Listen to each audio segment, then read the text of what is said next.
Yeah, so if everybody was paying attention last night, there were some unusual happenings right before uh, the tour started. And you would talk about ghosts and spirits in Kapiolani Park all the time, but we sort of forget that, you know, as well as talking about them, they're also there. They might manifest. Let's see.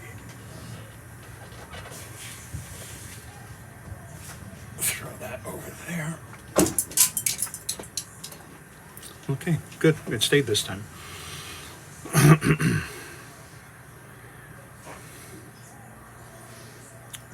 And so on the other forums, we're discussing the fact that the veil, man, that sounds so Surge King, so fa ho'oponopono.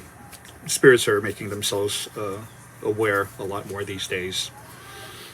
Yeah, that's a better way to say it than saying the veil is being lifted. That's yeah, that's so hippy dippy. So this is for the entire length of Halloween, the entire month, the next 30 days. We will be reviewing horror movies, ghost themed movies. Somebody suggested zombie movies, and I don't know. I don't know. Zombie movies, seem to be all the same. Uh, Hands down, the best one so far is Train to Busan. That was the best. And as we know, zombies in zombie movies are actually secondary characters. They're not prime characters. They're not the lead. They're secondary to the people who are being affected by the zombies. And so, those whole zombie movies, the tropes, the plots, it's all about the people who are not zombies and all that drama. And you find out who the heroes are, who the cowards are. And it's essentially the same theme in every single zombie movie, except for the ones from Korea. Those are just crazy, high octane. So I will consult with my wife and see if we should do zombie movies or not. And maybe if we do, maybe we'll just do all the Korean ones. And I think there's, how many out there, babe? Like 4 or 5? Probably more. Probably more. Yeah, we'll figure that out. So, let's do this. 1 second.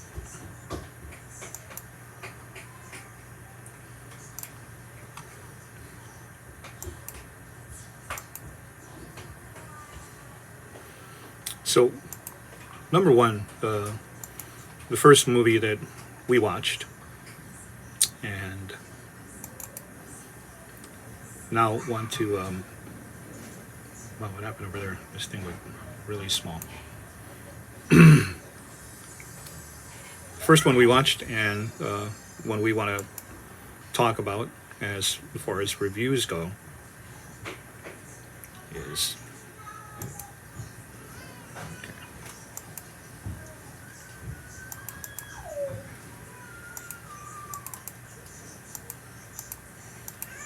all right. Apparently, right.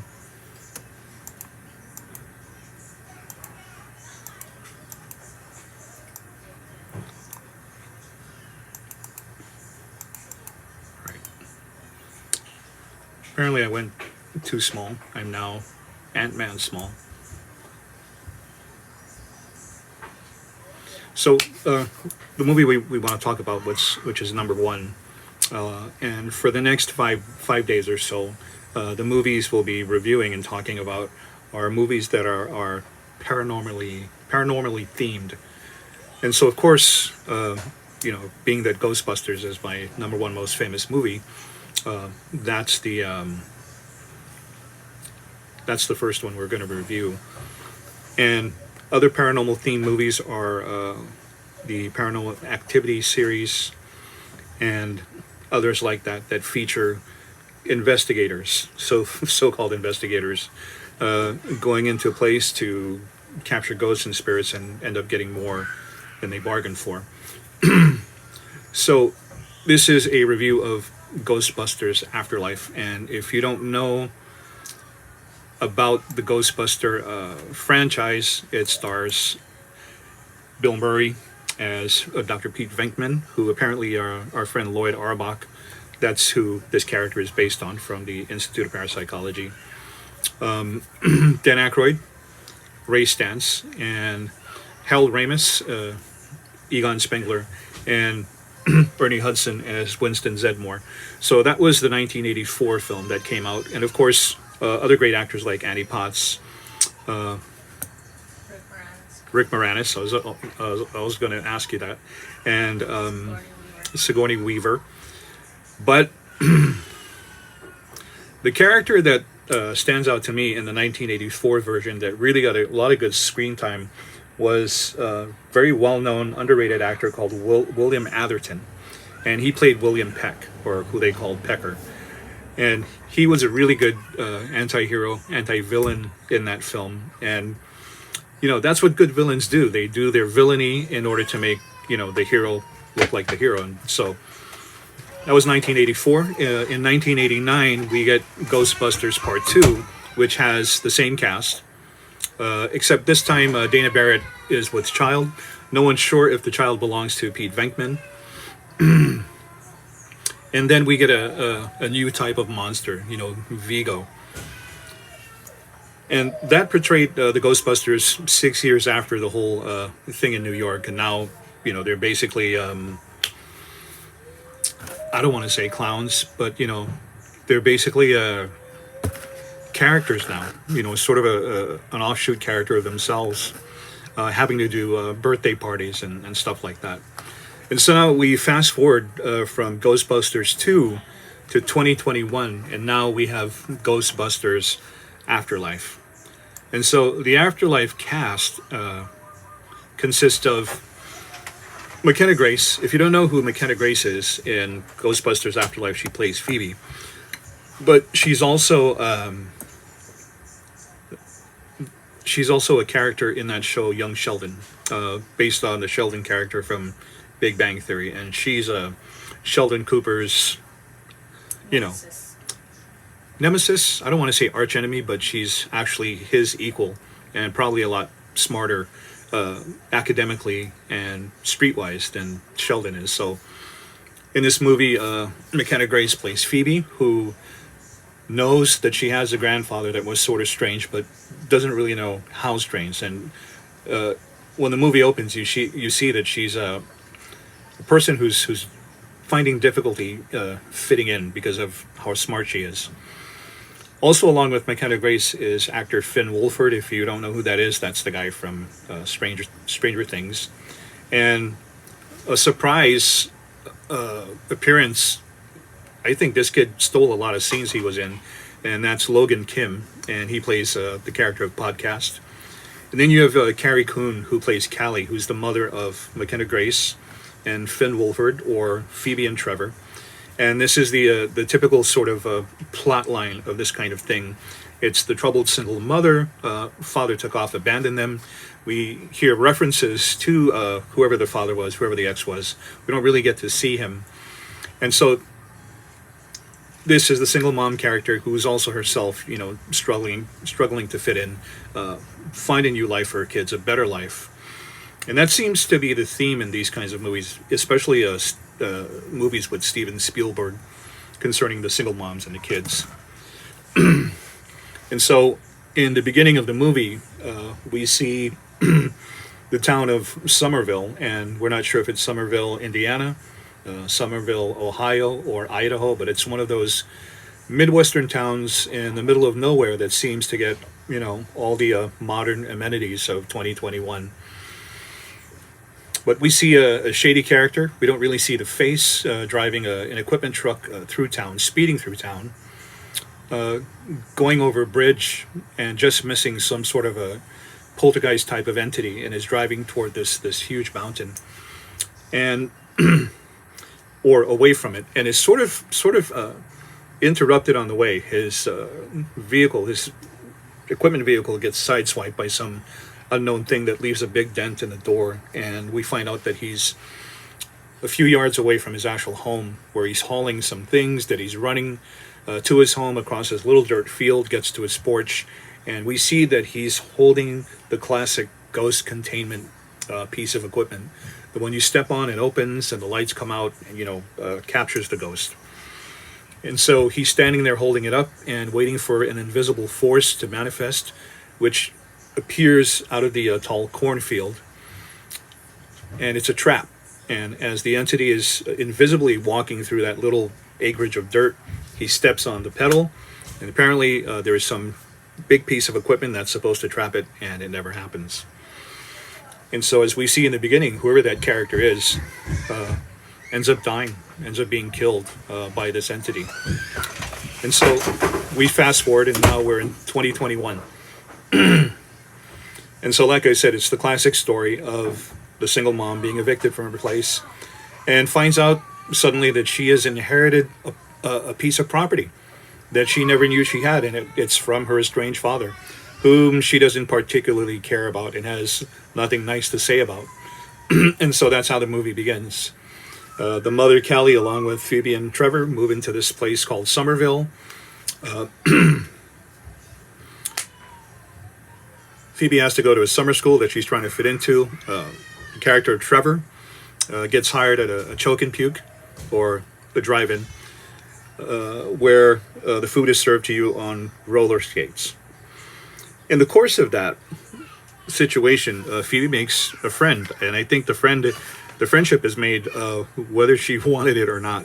And that's where she meets this actor who I think stole every scene he was in. That was Logan Kim, who plays the character of Podcast. And so instead of going through the whole movie, what I will tell you is, as the scenes progress, as everything starts to progress, you begin to see that there's some other entity living in the house who plays chess with Phoebe. And she later on finds a laboratory of some kind in the basement. And that's when she realizes that this is probably the grandfather's ghost who's communicating to her from the other side. And that's where she finds the proton pack. And I never knew the name of that thing. It's the piece of equipment where the two things go out like this, ghost detector. She finds that as well. It's a PKE meter. There's the expert right behind me. PKE meter. It just looks different from... Yeah. So speaking of PKE meters, if you, I'm just going to let you know now, if you show up on one of my experiences or one of our investigations with an EMF meter, I'm going to laugh you out of the room. I will. Because those things just pick up electromagnetic waves. So if you're doing investigations in downtown and you've got an EMF meter and the thing's going off the chain, you're not reading a ghost or spirit. You're reading all of the electricity, ambient, residual, and cognitive. Every piece of electricity that's in the downtown Honolulu area, that's what you're picking up on. You're not picking up on anything that's supposed to be spiritual or ghostly. And as much as I've told people this, some people don't care because they don't want to hear the truth. But there is no sort of equipment right now that has been verified to be able to channel physical manifestations of spirits or recordings of spirits or demons, because it's not the equipment. But that's another life. Eventually, Phoebe is in a class. It's a science class, and the teacher is actor Paul Rudd, who plays Ant-Man, and who's had so many various other roles. He's a really great actor. He's the everyman actor. And a lot of actors kind of hate Paul Rudd because he's been in the business for more than 20 years. And if you look at his face, it's the same face from 20 years ago. It's like he hasn't aged. And so he turns out to be one of these fun science teachers who's, rather than have the kids in that hot classroom listen to him waffle on for hours about science, he wheels in a television set with a VHS player and pops in the movie called Cujo and lets them watch it for the rest of the class. And that's kind of teacher he is. But when he meets Phoebe, he finds out that she is really, really smart, genius level. And they start to discuss all of the earthquakes, the mysterious earthquakes that are happening in Somerville. And they also learn that they have a talent for geography. And what's the other thing? Seismology. Seismology. And so together they triangulate the center of these alleged earthquakes, and it happens to be this mine that's at the end of town. We'll get to that in a second. So when they're talking about ghosts, Paul Rudd in the character of Mr. Gruberson, Gary Gruberson, that's his name, is shocked to know that Phoebe and Podcast are not aware of the great Manhattan City ghost incident from 1984, because it's all over YouTube and they don't know what that is. And so he plays the video. And as he's playing the video from 1984, when the Ghostbusters went to that place and busted all those ghosts and Gozer, Phoebe's character sees the character of Harold Ramis, or Egon Spengler, and realizes now that her grandfather was the original Ghostbuster. And so she's sort of now mad at her mom for not telling her all of that. The mom herself and the character of Mr. Gruberson, and I'm skipping forward, in the course of this, become possessed by the two evil dogs of Gozer, Zool. And so what we find out is that that whole incident where they're fighting Zool and they're fighting Gozer, after all that was over, somehow those entities moved to the middle of this town, Somerville, and ensconced themselves in that mine, in that mountain at the end of town. And we also discover that for all the years that Egon Spengler has been living by himself on that old dirt farm, he has been devising and inventing equipment that keeps all of that at bay, that does not let them surface literally and manifest and take over the town. And so in the course of that, Paul Rudd's character, along with Carrie Coon, who plays the mom, become possessed by the two demon dogs, just like Harold Ramis and Sigourney Weaver did in the original Ghostbusters. Rick Moranis. I'm sorry, Rick Moranis. See, that's why I have the expert behind me. And so this all culminates with a big battle between Phoebe, her brother Trevor, and Podcast, who are now wearing the old Ghostbusters uniforms. And Finn Wolford's character Trevor is sort of a what do you call those guys? The mechanics. The other word. The other word. I don't know. So, yeah, Finn Wolford's character is sort of a mechanic himself, and repairs and fixes the old Ghostbuster. The what was it? The one. Ecto 1 that's been in that farmhouse garage that whole time. And so this is what they use to get themselves to the mine, to do the ghost busting, to lure Zool, Gozer, all those guys back to the farm where they can trap them once and for all. In the course of that, it looks like they're losing.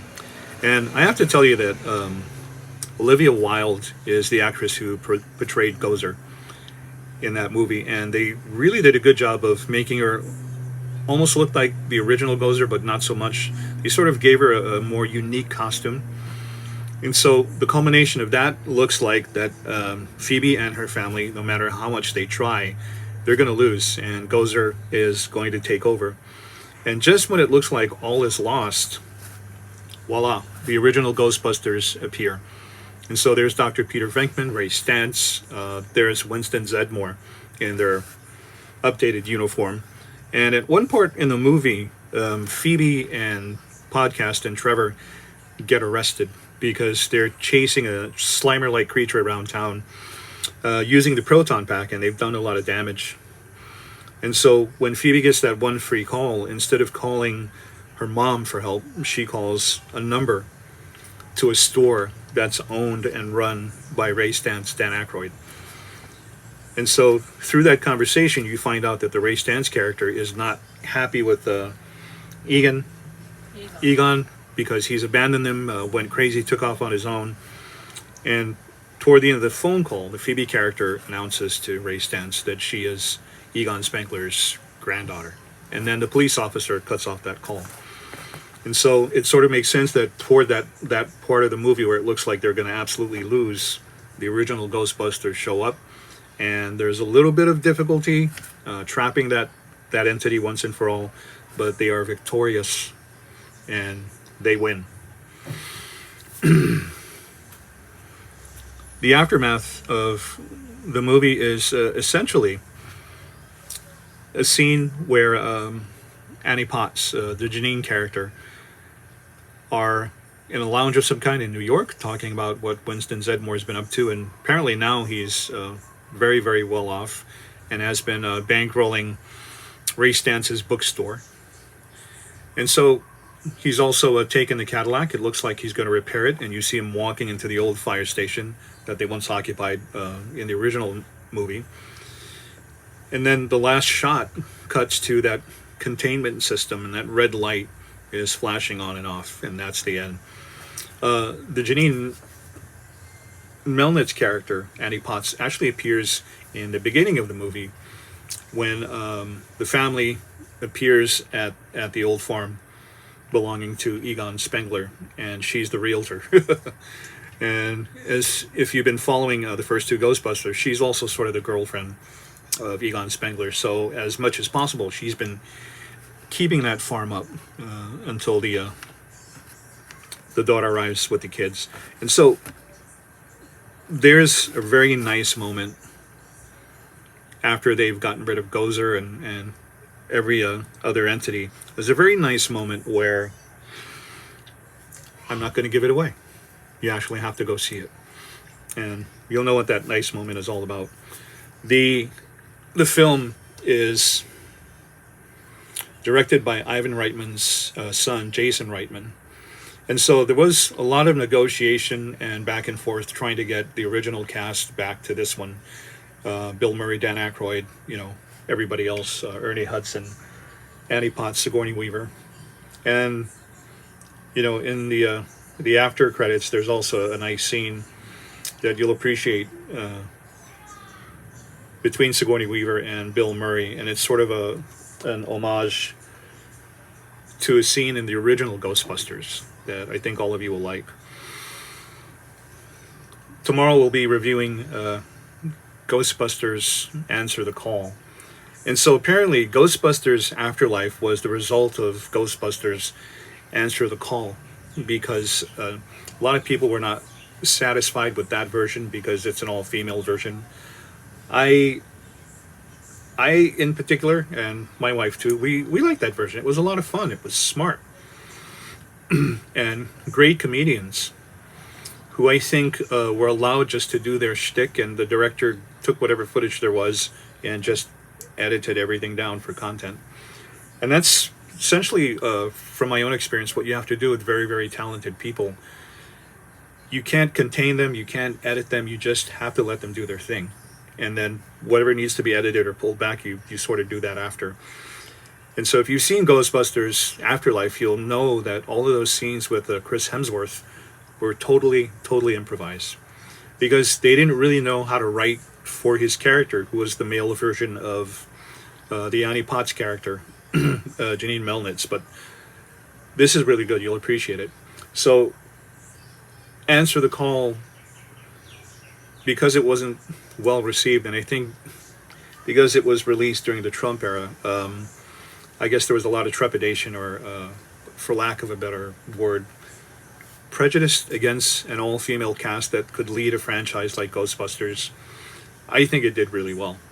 And I think that reboot was needed, because up until then, I know they kept bugging Bill Murray and Dan Aykroyd. Unfortunately, Harold Ramis passed away, and Ernie Hudson, about coming back for a third, and there was a lot of back and forth. And I guess somebody got tired and said, you know what, we're just going to do a reboot. And if those guys want to jump on, they'll jump on. And they did.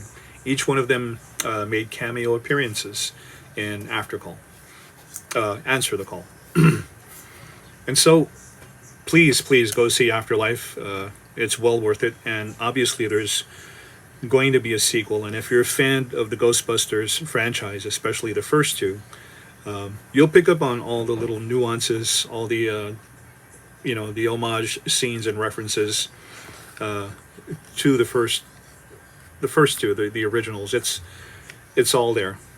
Everything's there. And I'll tell you what, if I had a big Cadillac like that, it would be hard not to drive it every day, because those things are, of course, they're big, they're gas guzzlers, but yeah, I'd show it off for a while. The difficulty would be parking, and then causing a lot of traffic, because people speeding up want to take pictures of your vehicle on the freeway or what have you.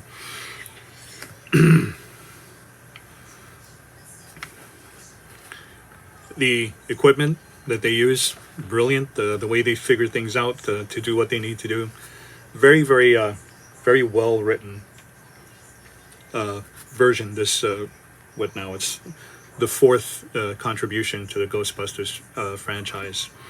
So perhaps if there's a couple of more franchises, there will be some sort of thing where this is honorifically passed down to the next generation, and I think this was the beginning of that. So hopefully, in the next Ghostbusters movie, whatever the theme may be, the title is, that perhaps it will feature the Spengler family going back to New York and fighting this thing again.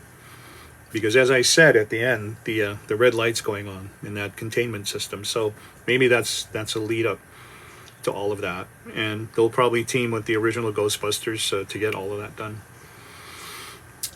So that's it for today. That's that review. We'll be back tomorrow at 1 o'clock for a review of Ghostbusters Answer the Call. And so if you get a chance to go see it, please do. Please go watch it, and then meet us back here tomorrow, and we'll discuss all the details. And let's see. Korean and Japanese got awesome spooky paranormal movies. They do. I mean, it's like crazy.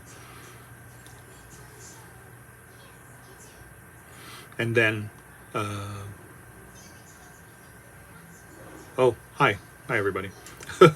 So yeah, let's do that tomorrow. We'll be back at 1 o'clock, and go watch Ghostbusters Answer the Call, and we'll be here back tomorrow to talk about it. So the theme for these first few movies will be paranormal based, and then the next set of movies, perhaps the old Hammer films, Christopher Lee, Peter Cushing, those were really great, and then maybe different themes all the way up until the 31st.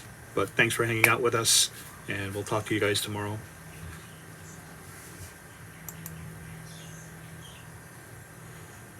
Where did I go? Okay, and that's it. Be nice. Aloha. So, thanks you guys over here on Instagram for joining us. Appreciate it. Hey, Richard, we're about to check out, but I see that you're coming on a tour, so we'll see you soon. That's Richard Victor all the way from Los Angeles, is it? California? San Diego? All right. Talk to you later. Thank you.